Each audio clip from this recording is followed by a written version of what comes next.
इथे सर्वत्र सगळ्यांनी फेटी घातलेली आहे. संपूर्ण असा लग्नाचा सोहळाच वाटतोय, परंतु हा लग्नाचा सोहळा नाही आहे तर मिस्टर अँड मिसेस सदाचारी या चित्रपटाचा ट्रेलर लॉन्च झालेला आहे. आपल्यासोबत याच चित्रपटाविषयी बोलण्यासाठीच अभिनेते वैभव तत्ववादी आणि प्रार्थना बेहरे आहेत. सर्वप्रथम नमस्कार, अभिनंदन. काय सांगाल, कशा पद्धतीने हा चित्रपट आता लॉन्च होणार आहे, ट्रेलर लॉन्च झाला आहे, काय अपेक्षा आहे? नाही, आज जसं तुम्ही सगळ्यांनी बघितलं की ट्रेलर खूप ग्रँड झाला आहे, खूप छान झाला आहे. ॲट द सेम टाईम पहिलं गाणं जे टायटल ट्रॅक आहे आमचं ते पण लॉन्च झालं आहे. So we are really very happy. प्रेसचा पण खूप चांगला रिस्पॉन्स आला आहे आणि आय एम शुअर प्रेक्षकांचा पण खूप चांगला रिस्पॉन्स येईल आणि let's hope for the best.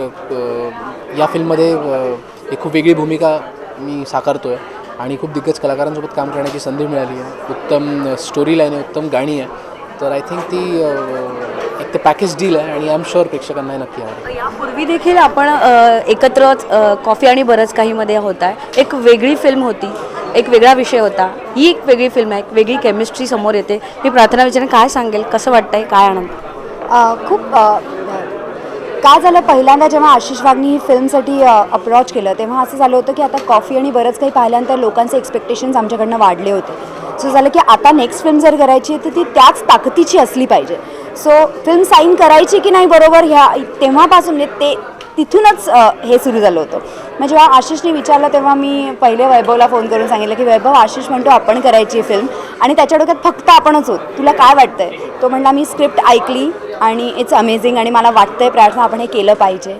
आणि आता खरंच वाटतंय की हे आम्ही केलं हे बरं केलं, कारण ह्याचं सोनं झालं आहे. हे इतकं सुंदर दिसतंय सगळं आणि तुम्ही ज्या पद्धतीने ट्रेलर पाहिला, फिल्मचं गाणं पाहिलं, खूप प्रॉमिसिंग. म्हणजे मलाच हे बघून असं वाटतं वाव, हे खरंच आपण शूट केलं आणि खरंच आपण असे वेगळे दिसलो आणि इतकं छान वाटलं आहे.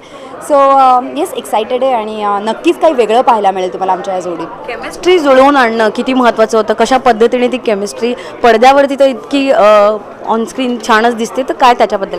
केमिस्ट्रीमध्ये असं होतं की ॲक्च्युली पहिल्यापासून मी आणि वैभवनी एक फिल्म बरोबर केल्यामुळे आम्हाला माहिती होतं आणि नंतर असं झालं होतं की आम्हाला कळायचं फक्त की डोळ्यांवरनं एकमेकांच्या. आणि मी नेहमी हे सगळ्यांनाच सांगते की वैभव एक असा ॲक्टर आहे की जो डोळ्यातनं बोलतो आणि त्यामुळे मला त्याच्याबरोबर काम करायला म्हणूनच आनंद होतो की मला ते रेसिप्रोकेट करतो. म्हणजे तो परफेक्ट ते जे मी सांगायला मागते ते तो परफेक्ट आणतो इमोशन्स.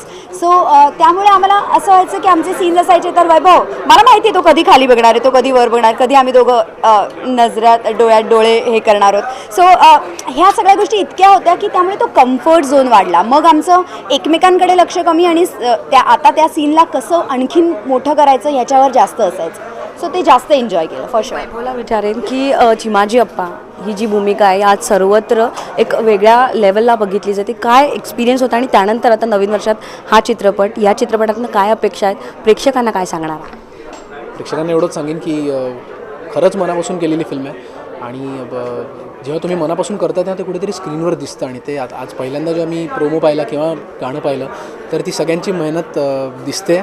आणि मी एवढंच रिक्वेस्ट करीन की तुम्ही जे भरभरून प्रेम केलं माझ्यावर आत्तापर्यंत आणि आमच्या आधीच्या फिल्मवर पण तुम्ही जे प्रेम केलं तेवढंच प्रेम तुम्ही मिस्टर अँड मिसेस सदाचारीवर पण करा आणि 19 फेब्रुवारीला ही फिल्म आवर्जून बघा. Thank you so much.